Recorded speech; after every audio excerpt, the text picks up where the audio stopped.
Barriers and considerations. What we will cover in this chapter. This chapter covers some of the challenges that digital marketing faces today and how to overcome them. This is important to understand at the early stages of formulating your strategy in order to ensure that you build these considerations into your plans. The key areas covered in this chapter are technology, skills, budget and resources, business priorities, regulation, chapter goals. By the end of this chapter, you should understand some of the challenges that can surround the implementation of your digital strategy. You should also have some understanding of how to tackle these challenges and therefore ensure that your strategy is robust. Despite what we have already said about how long digital marketing has been amongst us, it is ever evolving, and this creates challenges for businesses of all shapes and sizes. One of the issues is that consumers are adapting to the digital age very quickly, but most businesses simply cannot keep up. In this chapter, we examine some of the difficulties in embedding your digital strategy and the approaches that can be taken to tackle them. When you consider that in the late 20th century consumers generally bought their products either face-to-face or on the phone, it is clear to understand how the digital revolution has significantly affected several areas of an established business. For example, new technology has meant radical changes to established systems such as customer service systems, marketing automation, and information security. Regulations around privacy such as cookie policy and the right to be forgotten have resulted in changes to sales techniques to ensure that customers feel comfortable with the use of their data. Long-established business cultures have had to change or suffer the consequences, including those that have been successful despite poor service and those that have led with inauthentic messaging. As completely new opportunities arrive, there is inevitably a skills gap, as no one exists with experience of them. A good example of this is social media. As the channel has become increasingly important, it has become apparent to many businesses that a specific skill set is needed. Rearranging budgets to take advantage of new opportunities often means that something else has to suffer. If, for example, your strategy looks to take advantage of a new technology, such as the launch of a new wearable, but this launch was unexpected and arrived in the middle of a budget year, then what do you cut to ensure that you maximize on the opportunity? Your business may have established priorities that are difficult to change in order to pursue unproven opportunities. For example, your company may see press advertising as a crucial channel due to a history of success in the channel many years ago. This channel may not be measured for success, but convincing the company to depart from a stalwart to delve into something that is not understood can be challenging. In the 21st century, consumers expect sites that are available on any device with cross-device functionality and personalized experiences, and they expect to be able to directly contact businesses and get a response within minutes.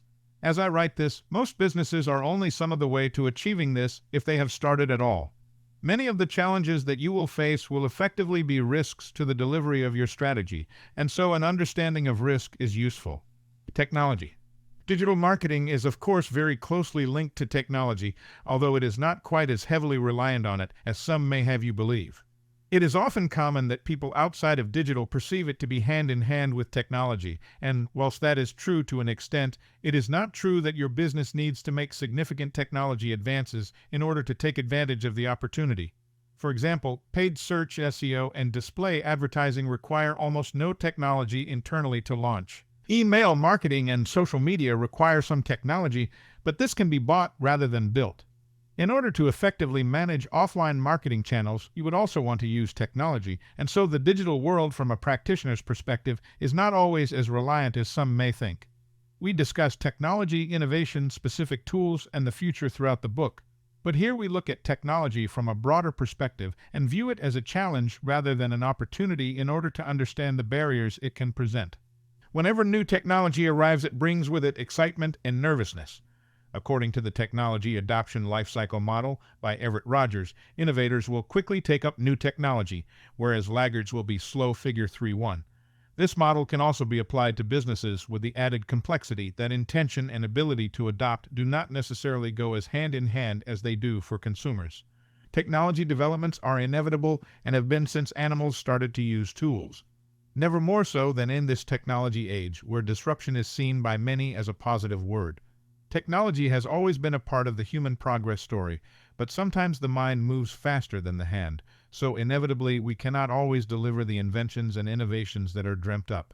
One of the many concerns that stops businesses from adopting new technology is a lack of historic performance.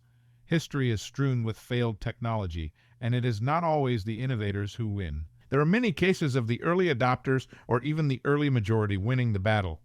Apple's entry into the mobile phone market is an excellent example of a business that was not first, learned from those that were, and was able to make significant gains due to this. Closer to digital marketing, we have seen many examples of businesses that have leapt into new channels and had to make the mistakes for others to learn. Social media is a fantastic recent example of this. British Gas. In the UK, British Gas opted to run a live Q&A on Twitter with the hashtag #AskG. However, they did this on the same day that they increased their prices. This led to British Gas being bombarded with insults and aggression from unhappy customers. This is one of many similar examples and one that businesses the world over have learned from. One of the main challenges within technology adoption is gaining support for the adoption. This can be a challenge as it is rare that senior leaders in a business are hungry to take significant risks for obvious reasons. For example, convincing your decision makers to invest more heavily in mobile by building a new responsive site or an app can be a challenge due to the significant figures involved. We look at how to convince your board to invest in digital marketing in Chapter 15. Specifically for technology, one of the main routes forward is proof of concept. Reviewing competitor adoption or creating a business case is often not enough.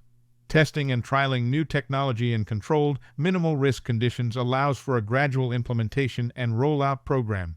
Of course, every rollout program needs a rollback plan to cover the eventuality that things may go wrong. This may not be possible for all technology, but is a valuable method where possible. A rollback plan is a process of ensuring that, should something unforeseen happen upon launch, you can quickly reset the program back to the previous state. We have seen this in software for many years via the use of a backup and restore process. A rollback plan is similar to this, but a little broader. It is not purely technology-based. You need to consider what to do not only if your technology fails, but also if the market changes or there are many unfavorable reviews. This plan should be a part of the ongoing program management agenda. Many of the reasons that businesses do not adopt new technology are skills-related, budget and resources-related, and business priorities-related. We look at each of these below. Skills. When new technology arrives and new consumer behaviors take hold, there is inevitably a lack of experience around them. There is no data to enable planning and forecasting, no one who has an understanding of the limitations or potential of the opportunity, and no case studies of best practice. If you were launching your company's first paid search activity, you might find an experienced agency or internal candidate who could bring in excess of 10 years' experience. Someone who understands what ads work, what keyword targeting techniques to use, how to optimize and rotate the adverts, how to use location and time of day to best effect, how to use analytics tied to the ad management platform, what tagging needs to be in place to enable remarketing opportunities, and so on. Were you to bring in someone who has never worked on paid search, they may understand the concept of bidding on keywords in an auction style and writing ads that get a strong click-through rate, but almost everything else would have to be learnt on the job or through training, which would slow your progress and give you a considerable competitive disadvantage. Advances in digital marketing also create this situation. The only difference is that you do not initially have a competitive disadvantage as everyone is in the same boat. However, the slower you are to react, the more this disadvantage becomes very real. There are ultimately two methods for tackling skills gaps within organizations. One, upskill the people you have training. Two, bring in people who have the skills recruitment. Training. This would always be the preferred route for most companies where a team already exists. Making staff redundant and bringing in new employees is an unpleasant and costly exercise for everyone involved. There are certainly times when it can be the right route forward, but it is rarely the right approach to dealing with a skills shortage. Training often comes with its own costs, both in terms of paying the training supplier and lost productivity, but the value that can be gained from a full day of training can often easily justify itself versus spending a considerable time learning through trial and error. The latter approach is not only time-consuming, but is also fraught with risk to your brand and commercial goals. There are now many courses specifically for digital marketing at universities and through organizations such as the Chartered Institute of Marketing, but also from organizations such as Google. These differ in their balance of theory and practice, but whatever the goal, there are many options available. As well as the official training route, there are low-cost opportunities for training. For example, you may well be working with one or more agencies who have expertise in the area in which you have a skills gap. You may not be working with that agency on that specific service, but more often than not, your partners will be willing to help you. Leaning on established relationships can therefore achieve the same as an official course at little or no cost. The other key consideration for training is whether you have the skills in-house already, but located somewhere else within the company. Many large organizations are guilty of assuming that people within their roles are specialists at those roles and have no experience anywhere else. I have to admit that I myself have been guilty of this thinking in the past. Because someone is running press advertising or PR does not mean they have not run SEO in the past. It is worth doing an exercise to understand whether there are people in your organization who may have good knowledge to share. Do not overlook what might be right under your nose. Recruitment. Recruitment can be a slow and expensive process dependent on a number of factors, but it certainly has one guarantee, and that is that you will bring a new individual with new experience and new points of view into your business. If you get your recruitment process right then, in the vast majority of situations, this will be a very positive thing. Where new technology has arrived, it is often worth seeking someone who has worked in a similar field, as there will be no existing experts. For example, as the web becomes more and more of a community, we find that digital marketing techniques are increasingly moving towards a content focus. We do not try to build links, we create great content that people want to link to. We do not try to push our messages on social, we create compelling content that people find of value and want to engage with. There is therefore an increasing need for people with strong editorial skills, such as those from a PR background with a digital passion. If you therefore need to build out your SEO and social channels, perhaps someone from a PR background could be more appropriate than a technical expert or digital guru. One other consideration for recruitment is that digital marketing is an evolving beast, as we have already mentioned. By the nature of society today, it is absolutely true that younger people remain more digitally savvy than the older generation. Whilst it is no longer true to say that people over 60 are not tech-savvy, my mother has an iPad, iPhone, laptop, and countless other gadgets, it remains true that the younger generation have more of an appreciation. The line continues to move on this as well. Those teenagers who are the digital natives of today will be shamed by their lack of knowledge when the next generation comes along. I was once a programmer myself, but the computers I coded on no longer exist, and my 5-year-old son is starting to push me for knowledge. This means that ensuring your recruitment techniques are regularly refreshed is vital. Also, ensuring that you recruit a blend of knowledgeable, established senior individuals and young digital natives will reward you with a fantastic mix of expertise and skills. Budget and resources.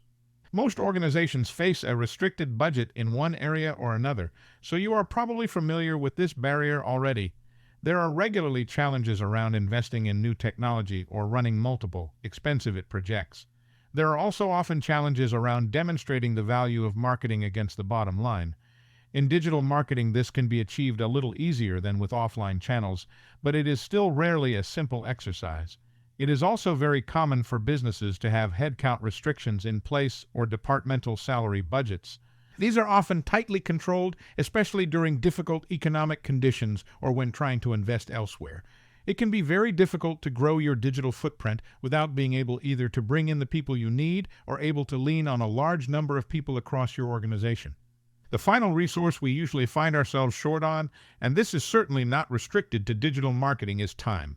Integrating technology or new methods of working can be time-consuming to say the least, not least due to having to ensure that it fits with your business goals and processes. The 21st century's biggest challenge is finding time. The success of supermarkets, mobile phones, and the internet itself are largely down to the need to do more in less time, and the workplace is certainly no different. Budget and resource constraints can often be the most frustrating of all barriers, as they often seem so difficult to solve unless you have the context. There is one key to success here, one simple method to achieving your goals within these constraints, and that is to create a path to success. This combines prioritization and project management to build a process to get from A to B within the budget and resource challenges you have. To do this, you can use project management techniques such as PRINCE2, Agile, Critical Path, and Lean, as well as the most relevant to a resource-constrained environment, critical chain project management. We will talk more about these techniques when we look at pulling our strategy together in Chapter 15. In the meantime, let's have a quick look at the standard planning document developed by Henry Gantt around 100 years ago. In simple terms, a Gantt chart shows the distinct elements of a project, their individual timelines, and how they fit together to reach the project goal. They were used extensively in the United States during the First World War and have since developed into more complex versions, especially since the PC became more commonplace in businesses. Dependencies and predecessors are now commonplace within Gantt charts, and there are many packages that can be used to manage your Gantt chart easily, such as Microsoft Project MSP. The Gantt chart in Figure 3.2 shows a sample project, Project Morris, being run by Lulu. This project has just 3 tasks, and each has tasks underneath it that ensure the above level can be completed. Each task then can have a clear start and end date so that it can be tracked. You can also add dependencies to the chart to show where one task cannot be completed until another has been completed first. It is also quite common now to include a rag red, amber, green status to give an immediate indication of the status of the task. In Figure 3.2, we can see that today is 11 January and everything is on track. The dashed line indicates where we are on the chart. Gantt charts are, of course, not exclusively for projects and are useful tools when pulling together any timeline-based piece of work, such as marketing campaigns or even your overarching marketing strategy. For example, you may be launching a paid search campaign, and so the tasks could be as follows. Task 1, create a landing page, including sub-level tasks such as create imagery, write copy, gain sign-off. Task 2, ads, including writing the ads, gaining approval, uploading to the campaign. Task 3, measuring success, including ensuring that tags are in place, reviewing relevant internal reporting. And so on. Business priorities. One issue that often rears its head is the need for immediate returns and a focus on the short term. You can spend months constructing an intricate strategy with solid long-term goals, quick wins, and key milestones. You can achieve full buy-in to this strategy from the business and begin to put it into action. But then, a new competitor enters the market. Unexpected regulation is put in place. The economy takes a downward turn. A new CEO with very different ideas is appointed. Or 1,000 other things can happen. Each of these can remove funding for a key strategic pillar, stop you from recruiting the team you need to deliver your strategy, or remove the support for your strategy altogether. This is a very real challenge and one that many of us face on a regular basis.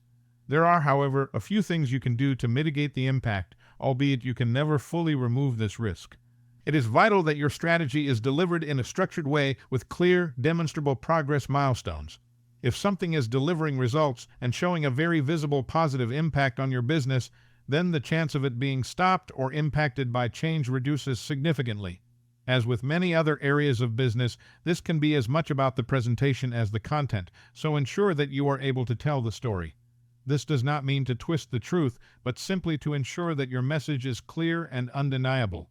It is also vital to understand fully where your business is headed and any potential challenges along that road. We have already discussed aligning with your broader business strategy, Chapter 2, and understanding it fully gives you the opportunity to have a backup plan ready at every potential hitch. For example, if your business goal is to grow customer numbers and the business is failing to achieve its targets, then how would you stop money being diverted from your web development project into direct sales and acquisition activity?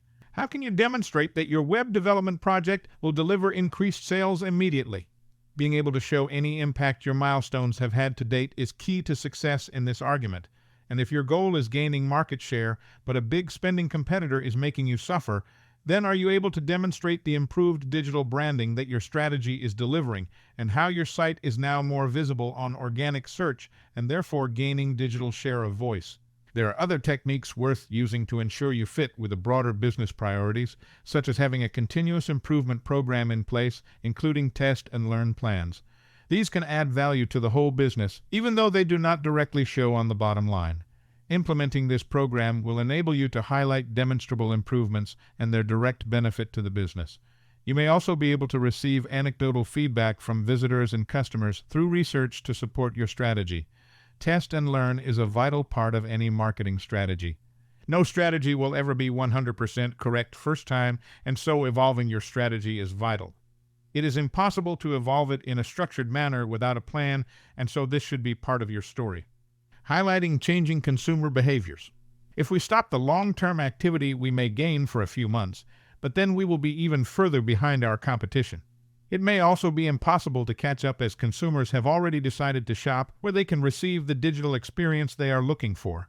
Reducing digital activity or marketing in general is a dangerous path. You could trial reducing activity in specific areas, if necessary, and display the impact of this on the business in order to tell your story. Quick wins.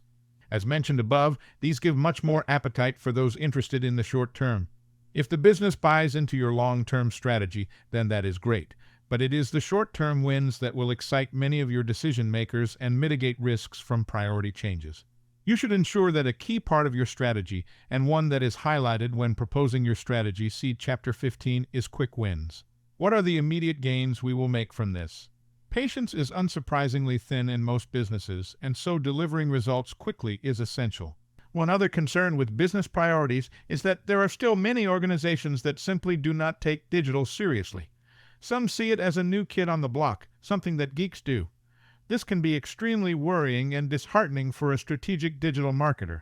Ultimately, you would not be in that organization if they did not have some belief in digital, so it is up to you to lead from the front and, as Gandhi put it, be the change that you want to see. I am fairly sure that he wasn't referring to digital marketing, but the point remains entirely valid. Tackling this comes down to convincing your decision makers, and so in Chapter 15 we look at the psychology of decision making and how best to win these people over. Regulation. There are many regulatory bodies in the world of marketing, from the FCC in the United States to the SA in the UK, and also many that are specific to industries, such as the APRA in Australia and CFDA in China. We cannot review each of these now, and nor is it relevant to, but there are some issues of regulation that are worthwhile interrogating. Regulation is a complex area and one that has received a great deal of attention in the 21st century. Data protection examples of getting it wrong. Facebook. On 13 May, the Belgian Privacy Commission adopted a first recommendation of principle on Facebook.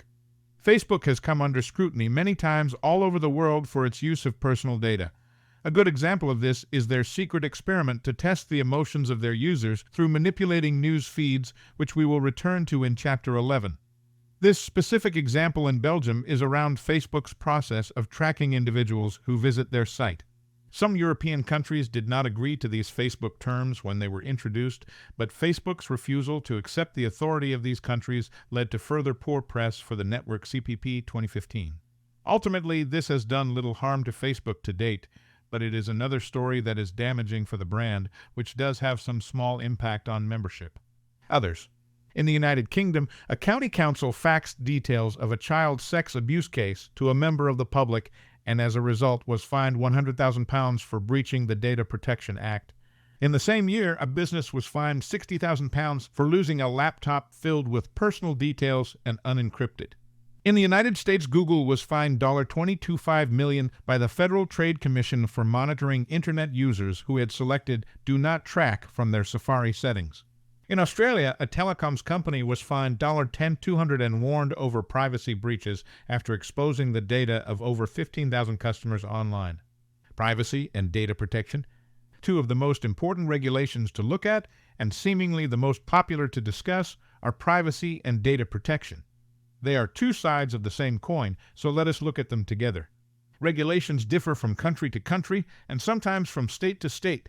Understanding these for your global strategy is important, but more important is understanding good principles of data usage, consumer protection, and security.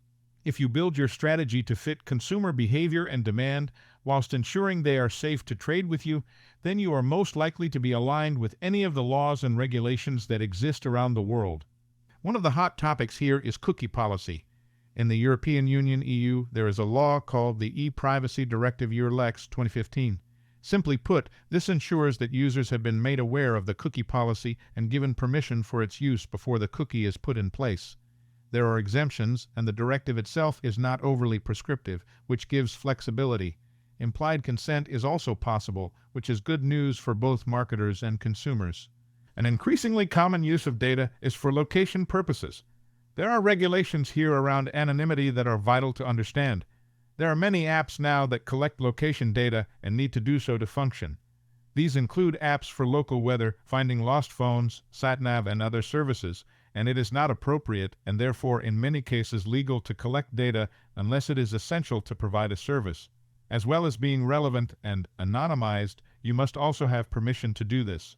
We are all familiar with accepting these conditions when using a mobile app, and I expect you will agree that you would not want it any other way. Cloud storage is another area of concern as personal data is kept outside of the physical control of the individual. By this I mean that, whilst the individual does have a great deal of control over what is shared to the cloud, that data is not held on their device, but in another location. This involves the transmission of that data and the storage in a location or locations that are unknown to the user. This therefore has a number of associated risks, such as damage as the data is in multiple locations, or theft as multiple individuals are involved in the handling of the data. There is also the risk that the supplier may go out of business, and then your data has a risk of not being returned or of being disposed of via an insecure method.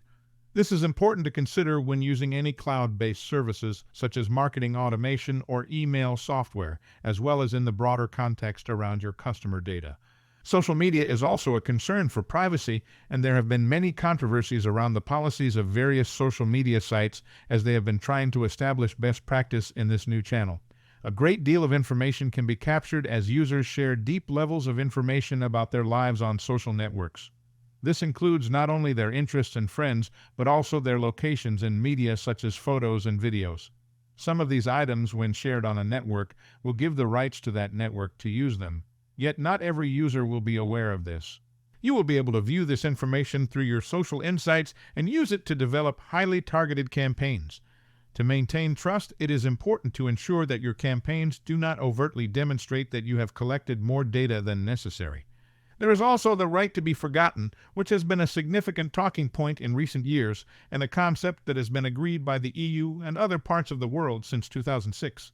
The cases have become more common as people have begun to share more information online, and especially as some employers have begun to research potential employees online. Many of us share things on social media that we would not want a potential employer to find, and we may also have had life events that in our past have been reported online, but which no longer represent who we are. One of the challenges here is that the controlling of information in this manner may restrict freedom of speech and may start to affect the neutrality of search results. These challenges are still being worked through, but it is likely that this concept will become widespread as the damage to an individual's real life through access to irrelevant personal information can be significant. Email regulation. Email is probably the most established digital channel, and there is even discussion that it has had its day, although I do not expect it will disappear in the coming few years. As it is a mature channel, the regulation is fairly well established. Having permissions from your recipients is vital, and most companies have databases with clear marketing permission flags.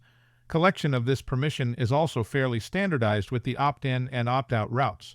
How these can be implemented differs regionally, and again, I would recommend you understand the implications fully if email or data collection as a whole is a part of your strategy. Including unsubscribe options, implementing preference centers, and automating your content strategy are all routes to ensure that your recipients receive and continue to receive what is truly relevant to them. There is no benefit in sending emails to consumers who are not interested, simply because you can. Viral marketing and regulation.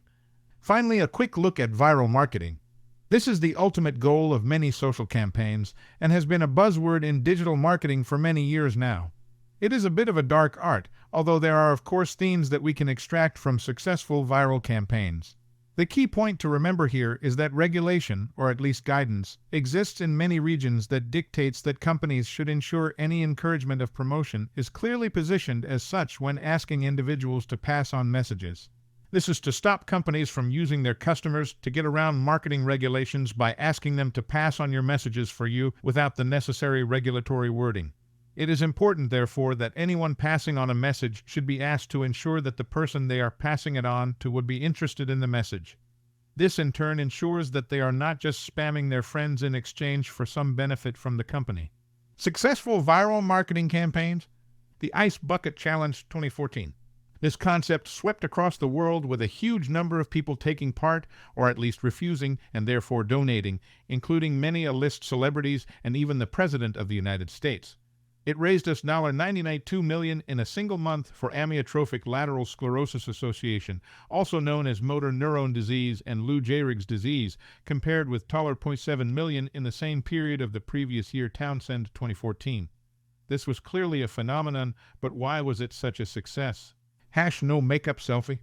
This phenomenon happened as women posted photos of their faces without makeup on social media sites in order to encourage donations to female-focused charities and to charities such as Cancer Research UK. This raised £8 million for the organization in just 6 days, even though the charity had not started the campaign themselves. A fantastically successful campaign, but why? Both of these campaigns are interesting as neither was actively designed by the respective organizations. They happened as the concepts caught on and evolved quickly on social media. As celebrities got involved and people challenged their friends, the fun nature of the Ice Bucket Challenge and the challenge to the norm that the No Makeup Selfie represented took hold. The speed and depth of the success made it newsworthy, which then meant it reached people who were not active social media users but wanted to get involved. So why did these work? Ultimately, the common themes here are charity, selflessness, simplicity, vanity, uniqueness, and the use of social media. These in themselves are not a formula for success with viral marketing, but let's look at each one. Charity? Charity is something that many people like to be involved in, but it can be difficult to know which charity to give to and to actually go about starting the process. Simply being asked is not enough. You need a reason to get involved. The story of the charity itself is not enough. The story, combined with an easy route to take action, is the real goal. This is why other campaigns such as Live Aid and Red Nose Day have been successful for so many years. Selflessness. In today's society, we all do a lot to look after ourselves.